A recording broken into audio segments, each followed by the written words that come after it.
The words hung in the air between us, sharp and glittering as shattered glass. If you don't trust me hanging out with my ex every weekend, then leave. Clara stood with her arms crossed, her chin tilted in that familiar angle of defiance I had come to both adore and dread.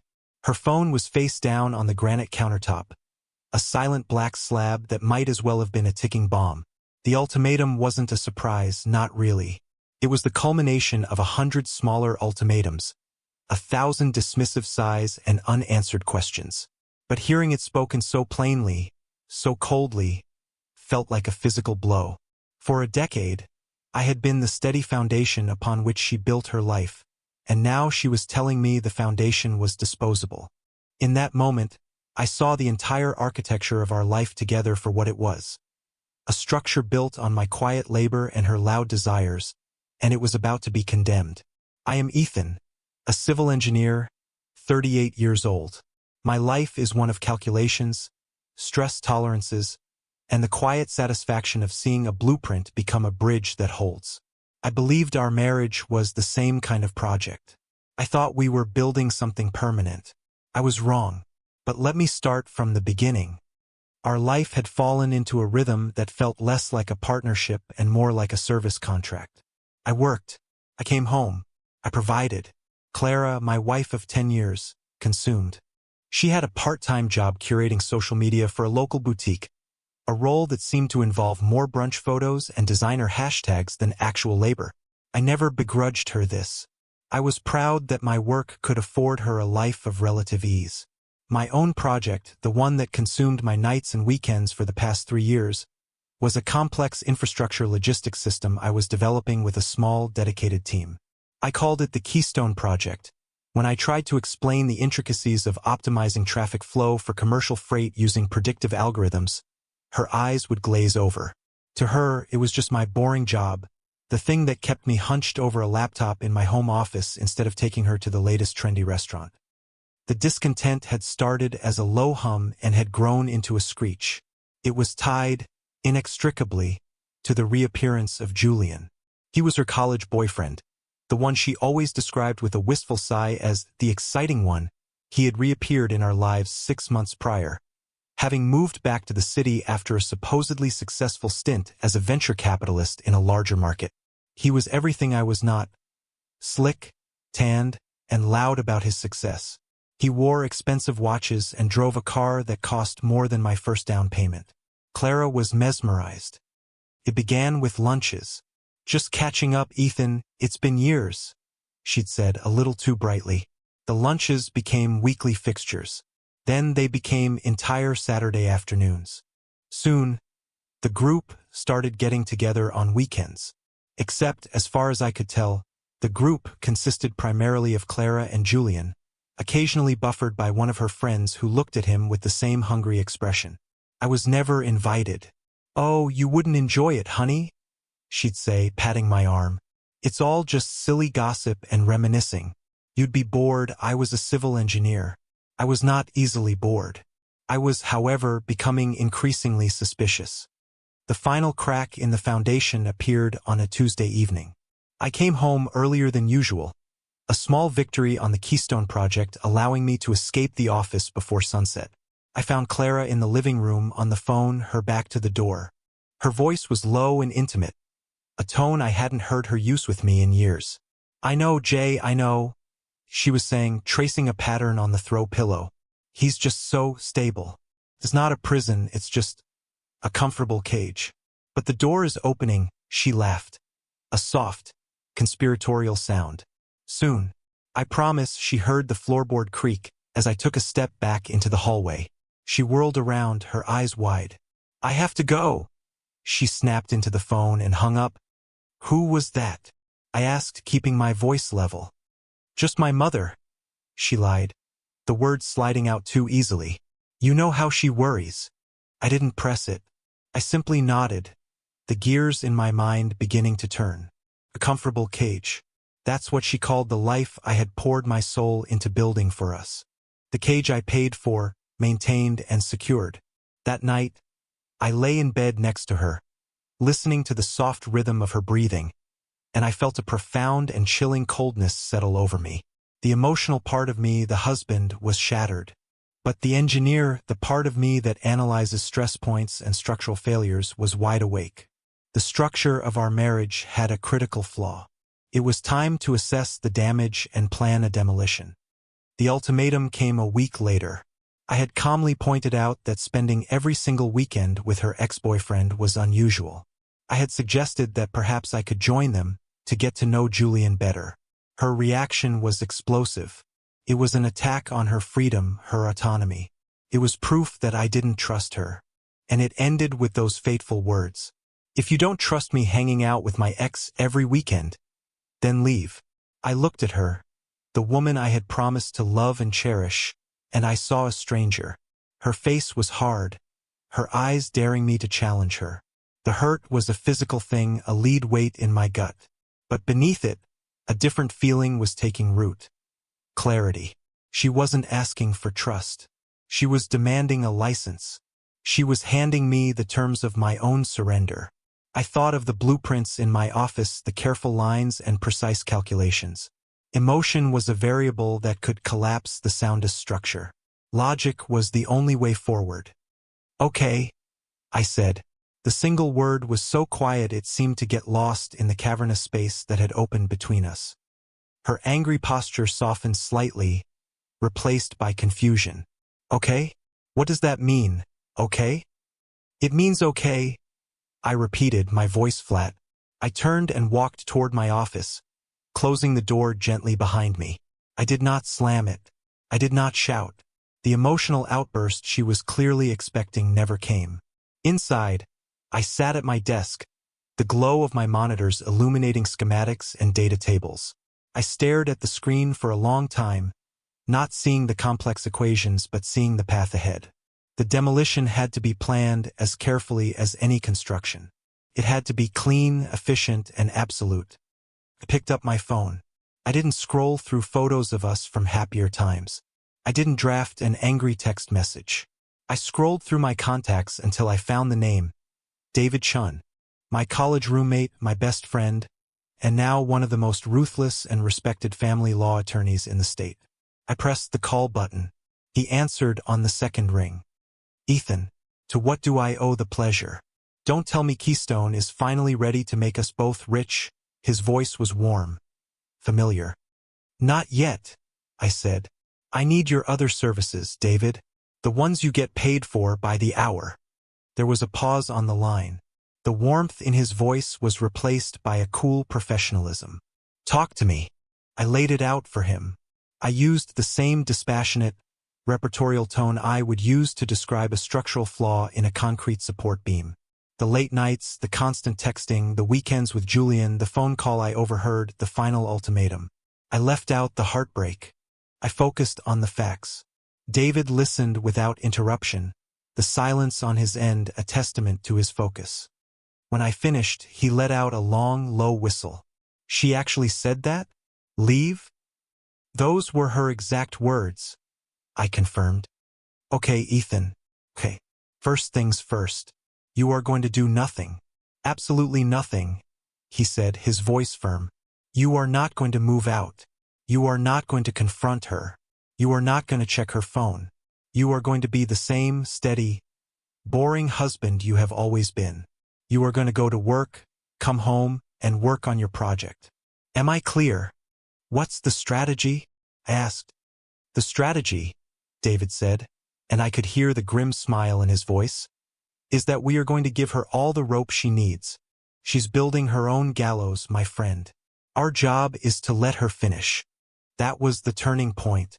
The moment the heartbroken husband receded and the methodical engineer took control. My home was no longer a sanctuary. It was a worksite. The project was no longer building a marriage, but dismantling one with surgical precision. I agreed to David's terms. I would become a ghost in my own life, an observer collecting data. My pain was real, a constant, dull ache behind my ribs, but I compartmentalized it. I packed it away in a locked box and focused on the task at hand. The foundation was compromised. The facade had to come down. The first step was information. On David's advice, I engaged a private investigator. He was a discreet, former police detective named Mr. Harris, a man who spoke in clipped sentences and had eyes that missed nothing. I met him in a coffee shop halfway across town. I gave him Julian's name, his license plate number, and the addresses of the boutique where Clara worked and the gym she and Julian frequented. I didn't tell him they were my wife and her lover. I told him I was conducting a background check for a potential business partner. It was a cleaner narrative.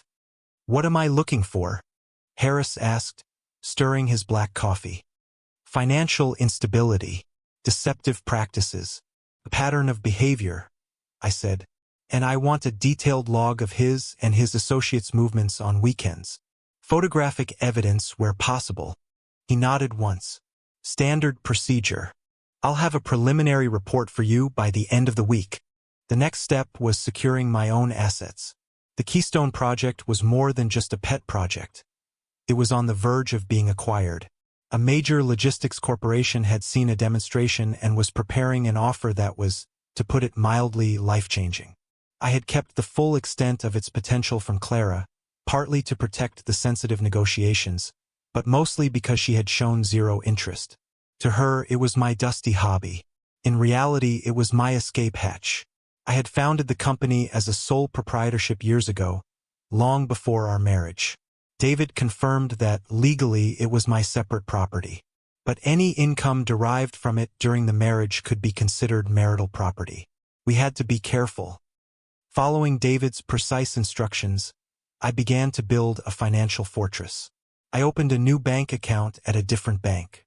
I started methodically documenting every major household expenditure, scanning receipts and logging them in a spreadsheet. Our joint accounts were a mess of Clara's spending. Spa days, designer clothes, expensive dinners at places I'd never been. I noticed a new trend: large cash withdrawals from ATMs near Julian's downtown condo, hundreds of dollars at a time, vanishing into thin air. I logged every single one. Meanwhile, at home, I played my part. I was the stoic, predictable Ethan. I made coffee in the morning. I asked about her day, listening to her vague, cheerful replies. "Oh, it was fine. Busy." I watched as she dressed up for her weekends, the excitement radiating off her. She'd put on a new dress, something I hadn't seen before, and ask me how she looked. "You look beautiful," I would say, and it was true. She was beautiful. She was also a complete stranger to me now. My compliments seemed to reassure her. She saw my calmness not as a sign of detachment, but of defeat. She thought I had accepted her terms. I was the good, stable husband, staying in my comfortable cage while she flew free. Her arrogance was my greatest asset. Her mother, Eleanor, only fueled the fire.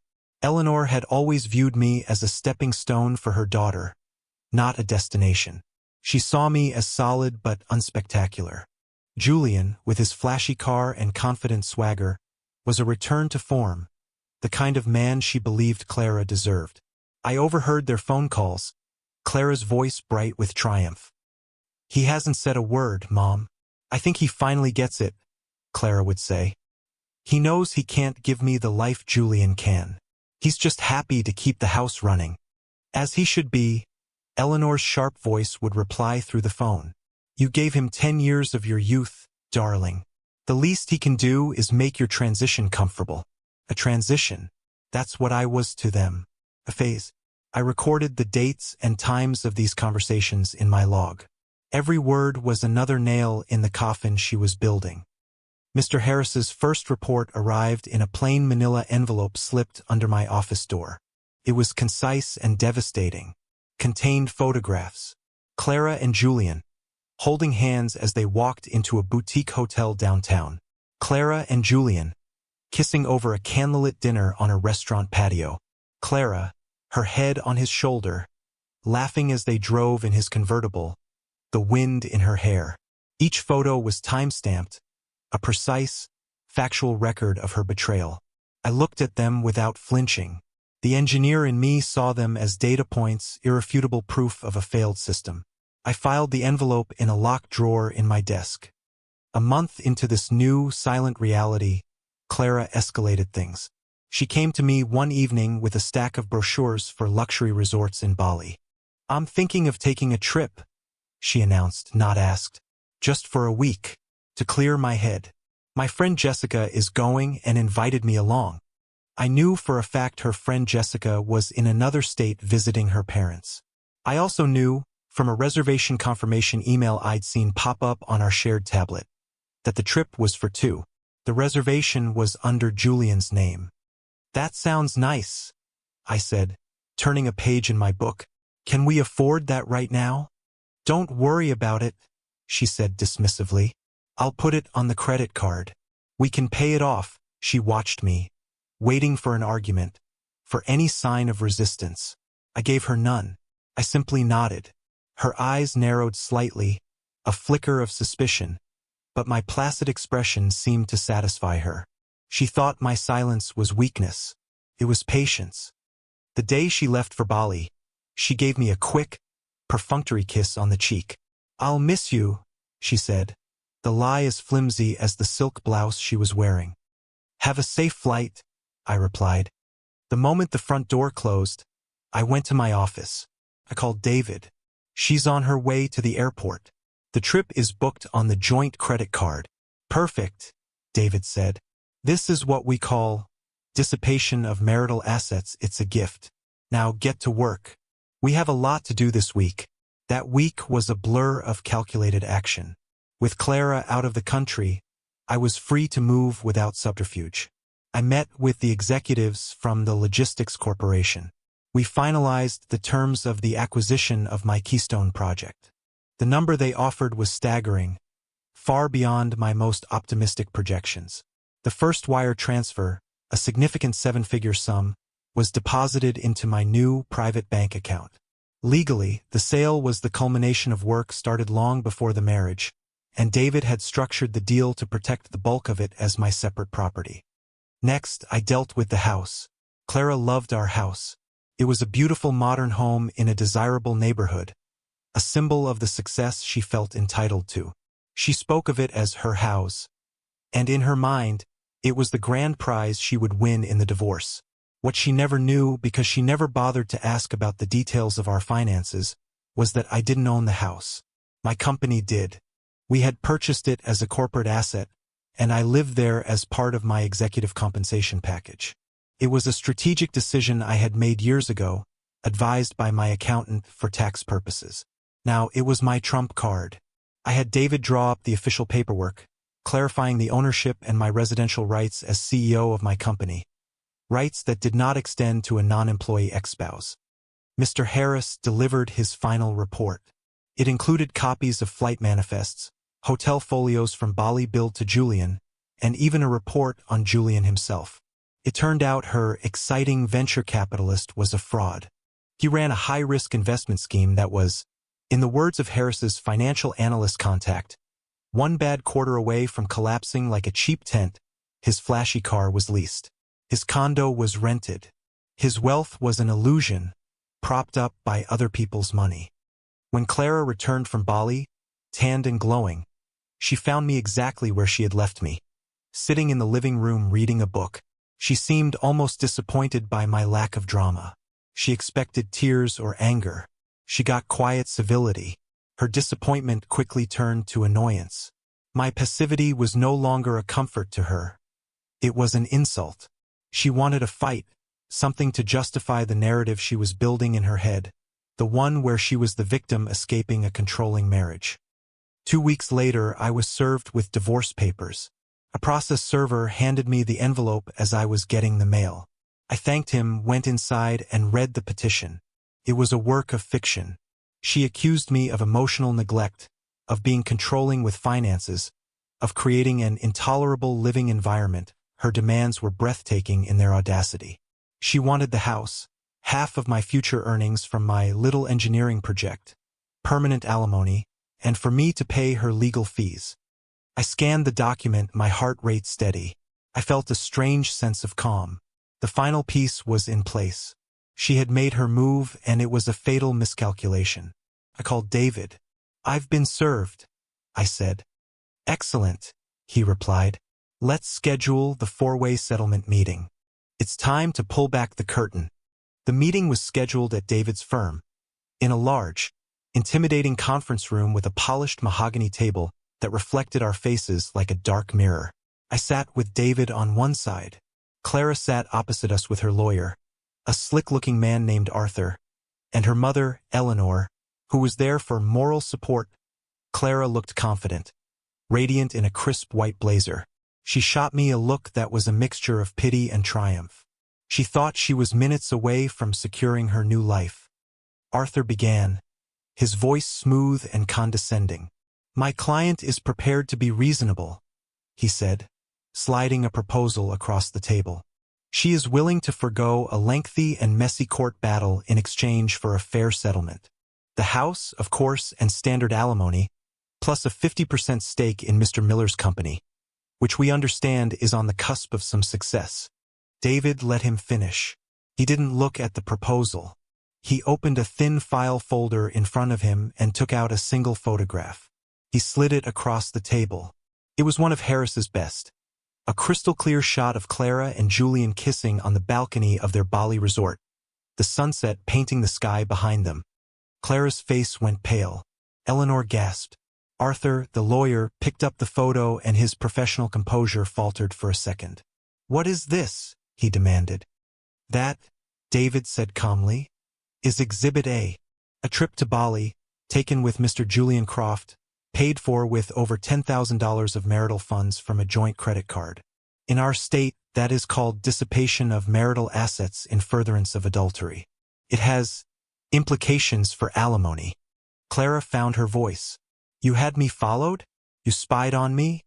You see, Arthur, he is a controlling, jealous man," she shrieked, pointing a trembling finger at me. I remained silent.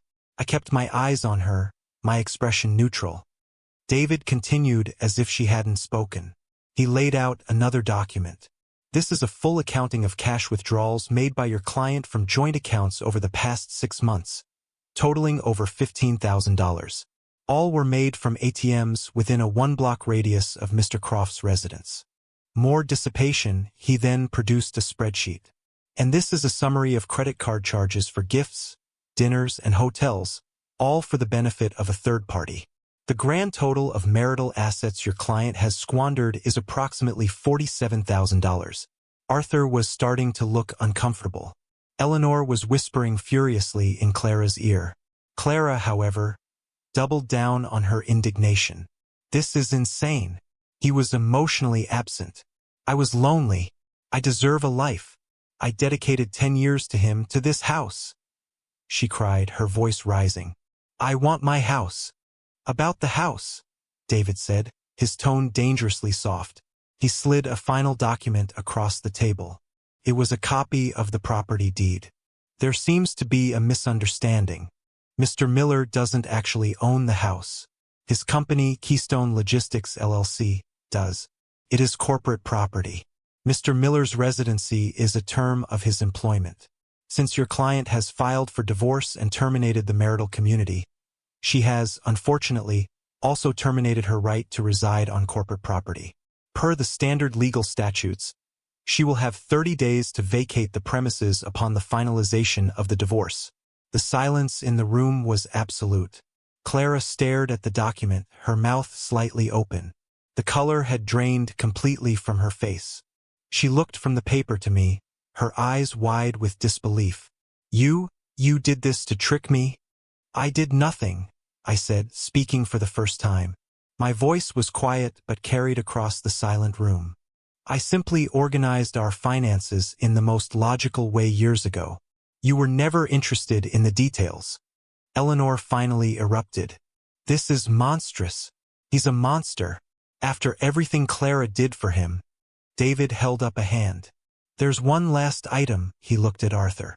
"Your client's petition demands 50% of Mr. Miller's company. As I'm sure you're aware, a business started by one party prior to the marriage is considered separate property. While the increase in value during the marriage can be subject to division, we are prepared to argue that my client's work was his own, and your client not only did not contribute but actively undermined the marital partnership."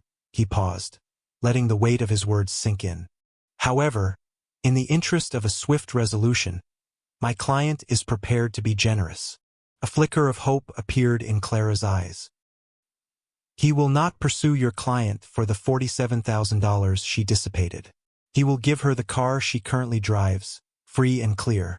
And he will give her half of the joint savings account, which, after her recent expenditures, contains approximately $4,000. She will, of course, be responsible for her own significant credit card debt and her legal fees. This is a one-time, final offer. Arthur looked at Clara, then at the evidence on the table. He knew he was beaten. And the company? He asked weakly. The company is off the table, David stated. It is, and always has been, the sole and separate property of my client. He leaned back in his chair. Oh, and one more thing. You might want to advise your client against relying on any future support from Mr. Croft. We have it on very good authority that his investment firm is the subject of a federal investigation. It seems his financial situation is precarious. That was the final blow. Clara looked like she had been physically struck. The entire fantasy life she had constructed, the golden future with Julian paid for by my life's work, evaporated in that sterile conference room. She stared at me, her expression a maelstrom of shock, hatred, and for the first time, a glimmer of understanding. She had not underestimated my love or my generosity. She had underestimated my intelligence. She had mistaken my patience for weakness. It was a fatal error in calculation. She crumpled. The defiant anger gave way to a desperate, choked sob. "Ethan, please," she whispered, the words barely audible. "Don't do this." I looked at her, at the ruins of the woman I once loved. I felt a pang of something, a distant echo of pity, but it was buried under the cold, hard bedrock of resolve. She wasn't pleading for our marriage. She was pleading for her lifestyle. She had made her choice months ago, on that Tuesday when she called our home a comfortable cage. She had opened the door. I was simply walking through it. "The offer is on the table," I said to her lawyer, ignoring her plea. "You have 24 hours, I stood up. David stood with me. Without another word, we walked out of the conference room, leaving her and her mother to stare at the paperwork that detailed the complete and total collapse of her world. They took the deal. There was no other choice. A week later, the divorce was finalized by a judge in a brief, impersonal hearing. Clara was not there. Her lawyer signed for her. The gavel struck the wood with a quiet thud. It was over. The day she was scheduled to move out, I stayed at a hotel. I didn't want to see it. I didn't want any final, ugly confrontation. I just wanted it to be done. When I returned in the evening, the house was silent and half empty. She had taken her clothes, her personal effects, and the furniture she had brought into the marriage. What was left was mine. The quiet, solid things I had chosen and paid for. The house felt vast and empty, but it was a clean emptiness. It was the emptiness of a cleared construction site, ready for something new to be built. In the weeks that followed, I finalized the acquisition of Keystone. The news broke in the financial press, and for the first time, the true scale of my success became public. I was no longer just a boring civil engineer. I was the architect of a revolutionary logistics platform. My net worth was a matter of public record, and I knew Clara and her mother would see it. I imagined their reaction, the bitter taste of regret, but I felt no satisfaction in it. Their part of my story was over. A month after the divorce, I drove out to a piece of land I had bought with the first payment from the acquisition. It was a few acres on a hill overlooking the city, dotted with old oak trees. It was quiet, peaceful. I got out of my car and walked to the edge of the bluff. The city lights twinkled below, a complex and beautiful grid. For so long, my life had been about building things for others. Bridges for the city, a life for Clara. Now, for the first time, I was going to build something for myself. I didn't know what it would look like yet. It didn't need a blueprint. All I knew was that it would be built on a foundation of truth, on the quiet integrity of a promise kept to oneself. The wind was cool on my face, and for the first time in a very long time, I felt completely and utterly free. Betrayal is a powerful force. It can shatter a life. But sometimes, From the wreckage, you can salvage the most important materials to build a new one, stronger and more honest than before. You just have to have the patience to clear the rubble and the courage to lay a new foundation.